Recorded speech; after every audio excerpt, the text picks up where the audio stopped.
కార్స్‌లో ఉన్న flush door హ్యాండిల్సు, లేకపోతే hidden door handles అంటాం కదా! వాటి వల్ల ప్యాసింజర్స్‌కి చాలా డేంజరస్ అని చెప్పేసి చైనా వాళ్ళు వాటిని బ్యాన్ చేశారనమాట. ఇన్ కేస్ ఎప్పుడన్నా యాక్సిడెంట్ అయినప్పుడు, ఏదన్నా ఫైర్ వచ్చినప్పుడో, లేకపోతే ఎక్కడైనా క్రాష్ అయినప్పుడో, ఎక్కడైనా పడ్డప్పుడో, డోర్ వెంటనే ఓపెన్ కావడానికి చాలా కష్టం వాటిలో. ఈ విషయాన్ని చైనా వాళ్ళు తొందరగా గమనించారనమాట. చాలామంది చనిపోయారు కూడా because of the door lock అయిపోవడం వల్ల. ఇవి ఎలక్ట్రికల్లీ ఆపరేటెడ్ డోర్స్ కాబట్టి క్రాష్ అయినప్పుడు బ్యాటరీ ఫెయిల్ అయిపోయి డోర్లు రాకుండా చాలా సమస్యలు ఏర్పడ్డాయన్నమాట. అవి మామూలే. ఇది ఎప్పుడైనా ఇంజినీర్స్‌కి తెలుస్తుందనమాట. ఏదైనా కార్ డిజైన్ చేసేటప్పుడు. మన ఇండియాలో కూడా ఈ మధ్యన ఫేమస్ అయిపోయాయి కదా అవి.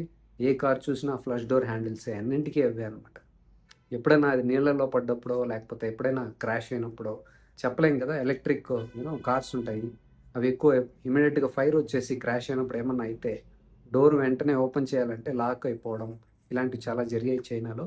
కాబట్టి వాళ్ళు అఫీషియల్‌గా ఈ hidden door handles, flush door హ్యాండిల్స్‌ని 2027 నుంచి బ్యాన్ చేశారనమాట.